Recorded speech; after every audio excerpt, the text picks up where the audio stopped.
people, how are you all? A very warm welcome again. Today we are going to start with the parts of speech. Parts of speech. That is the very first topic that is taught in almost every school, every institution. So सबसे पहले हम लोगों को जानना है कि ये parts of speech कहते किसे हैं? Parts of speech होता क्या है? तो speech का मतलब बोलचाल और पार्ट्स का मतलब अंग या हिस्से। सो बोलचाल के जो हिस्से उसे हम लोग पार्ट्स ऑफ स्पीच कहते हैं। अब बोलचाल के हिस्से क्या होता है? जब कभी भी हम लोग कोई भाषा बोलते हैं तो उस भाषा को बोलने के लिए हम लोगों को वाक्य बोलने पड़ते हैं और ये सारे वाक्य शब्दों से मिलकर बनते हैं। अब शब्द कि कैसे शब्द होते हैं, ये कौन से शब्द होते हैं जो हम लोग किसी भी वाक्य में डाल दें? एक्चुअली बात ये है कि जब भी ये सारे शब्द मिलकर एक वाक्य बनते हैं तो इन शब्दों को हम लोग पार्ट्स ऑफ स्पीच कहते हैं। ये सारे शब्द एक सेंटेंस में आके एक वाक्य को, एक सेंटेंस को मीनिंग प्रदान करते हैं, उसको एक मतलब देते हैं, उसको एक तो मायने देते हैं। अब कोई भी शब्द लेकर हम लोग किसी भी वाक्य में डाल दें ऐसा नहीं है, कुछ न कुछ नियम होते होंगे। इन सारे शब्दों को हम लोग कुछ न कुछ विभागों में बांटे हुए हैं। जिस हिसाब से वो इस सेंटेंस में काम करते हैं उस हिसाब से हम लोग इन लोगों को नाम दिए हैं, इन लोगों का वर्गीकरण किए हैं। जैसे कि एक ऑफिस में होता है, ऑफिस में कौन होता है? सबसे ऊपर एक बॉस होता है, फिर कर्मचारी होते हैं, पियोन होते हैं और फिर उसके अंदर बहुत सारे कैटेगरीज के लोग होते हैं जिनका जैसा काम होता है उनको वैसा नाम दिया जाता है। कोई अकाउंटेंट होता है, कोई स्टेनो होता है, वगैरह वगैरह। इसी तरह ये जो सारे शब्द होते हैं किसी भी भाषा के, वो उस भाषा के वाक्यों में किस प्रकार का रोल निभाते हैं, कैसा रोल निभाते हैं, उनका क्या काम होता है उस वाक्य में, उन सब के आधार पर हम इन शब्दों को कुछ न कुछ नाम दिए हैं, उनका कुछ न कुछ वर्गीकरण किए हैं। तो पार्ट्स ऑफ स्पीच के 8 पार्ट्स होते हैं या 8 विभाग होते हैं। अब एक एक करके इन विभाग को हम लोग देखेंगे, इनके नाम से परिचित हों। Let's first introduce ourselves to the names of these 8 parts of speech. The first one is called noun. The first one is called noun. पहले part of speech का नाम है noun. The second part of speech is called pronoun. आप इन दोनों को एक साथ एक ब्लॉक में डाल दीजिए। क्यों? हम लोग एक थोड़ी देर में चर्चा करेंगे। The third part of speech is adjective.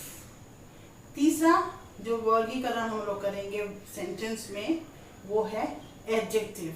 अब आप इन तीनों को एक ही कैटेगरी में डाल सकते हैं, हम लोग बताएंगे क्यों। तो सबसे पहले ये देखिए, नाउन और प्रोनाउन को मैंने एक ही डब्बे में डाला है। क्यों? क्योंकि नाउन और प्रोनाउन दोनों में आखिर में नाउन नाउन आ रहा है, कुछ तो बात होगी, दोनों में कुछ तो सिमिलैरिटी होगी। हाँ है। नाउन, ये जो नाउन है ये किसी भी वाक्य में या किसी भी पैराग्राफ में ज्यादातर यही होता है कि वो एक ही बार उसको बुलाया जाता है, वो बार बार नहीं आता।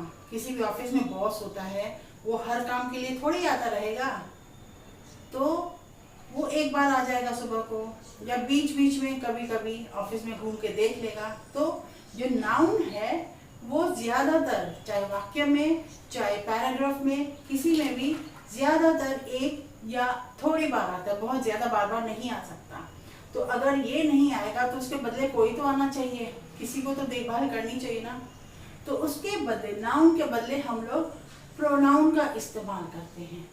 प्रोनाउन ऐसे ही हो गया जैसे ये बॉस है तो ये मैनेजर हो गया। बॉस एक ही बार आएगा लेकिन उसके बदले कौन काम देखेगा? Manager. So noun and pronoun. जहाँ पे नाउन होगा वहाँ पे सिर्फ नाउन होता है, और जहाँ नाउन नहीं आएगा, जहाँ बार बार नाउन को नहीं हम लोग रखेंगे वाक्य में, वहाँ पे हम लोग प्रोनाउन का इस्तेमाल करेंगे। Got it? Third part of speech is adjective. अब ये एडजेक्टिव का वाक्य में क्या काम? एडजेक्टिव यानी कि विशेषण, ये गुण और दोष बताता है। ये किसका गुण और दोष बताएगा? नाउन और प्रोनाउन का। सो एडजेक्टिव एक ऐसा पार्ट ऑफ स्पीच है जो नाउन या प्रोनाउन का क्वालिटीज बताएगा, उसकी विशेषताएं बताएगा। पॉजिटिव विशेषताएं हो सकती भी है, नेगेटिव विशेषताएं भी हो सकती है। ये जरूरी नहीं है कि नाउन के संग हमेशा विशेषता बताने वाला एडजेक्टिव रहे।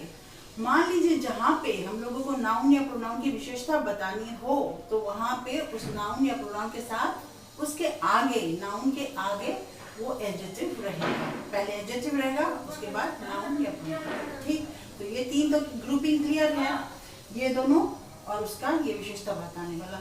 Let's take the fourth part of speech. चौथा पार्ट ऑफ स्पीच है वर्ब।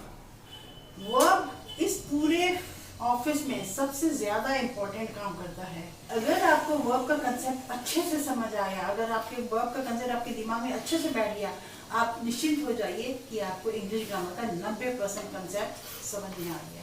क्योंकि वर्ब ही है जिसमें बहुत सारी कॉम्प्लेक्सिटीज हैं और जिसमें बहुत सारी विविधताएं भी है। इसमें बहुत कुछ सीखने का होता है। The next part of speech is adverb. अब देखिए वर्ब और एडवर्ब में भी कुछ समानता है, दोनों के आखिर में वर्ब, यानी इन दोनों में भी जरूर कुछ रिलेशन होगा, है ना। ये जो एडवर्ब है ये भी एडजेक्टिव की तरह विशेषता बताता है, लेकिन किसकी विशेषता बताएगा? एडजेक्टिव तो विशेषता बताता है नाउन या प्रोनाउन की।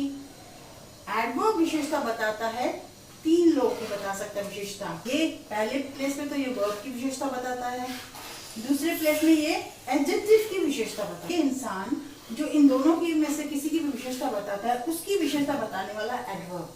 सो एडवर्ब पहले प्लेस में वर्ब की विशेषता, दूसरे प्लेस में एडजेक्टिव की विशेषता, तीसरे प्लेस में वो किसी और एडवर्ब की भी विशेषता बता सकता है। अगले तीन पार्ट ऑफ स्पीच को याद करिए, शन शन शन। इन तीनों को याद करने का ये तरीका। पार्ट्स ऑफ स्पीच के जो आखिरी तीन मेंबर्स हैं वो हैं इन प्रपोजिशन, कंजंक्शन, इंटरजेक्शन। तो ये तो हो गए 8 पार्ट्स ऑफ स्पीच। अब इनका नामकरण खाली हुआ है। इन लोगों के बारे में थोड़ा सा ब्रीफ इंट्रोडक्शन भी देंगे। जब भी आप पहले बार किसी से मिलने जाते हो तो पहले अपना पूरा बायोडाटा थोड़ी बता देते हो, पहले उनका थोड़ा संक्षिप्त सा परिचय देते हो कि मैं ये हूँ, मेरा नाम ये है। तो उसी तरह इन पार्ट्स ऑफ स्पीच के अब एक दो लाइन के इंट्रोडक्शन देखते हैं। For an initial introduction to these 8 parts of speech, please see our next video, Parts of Speech Part 2. Thank you.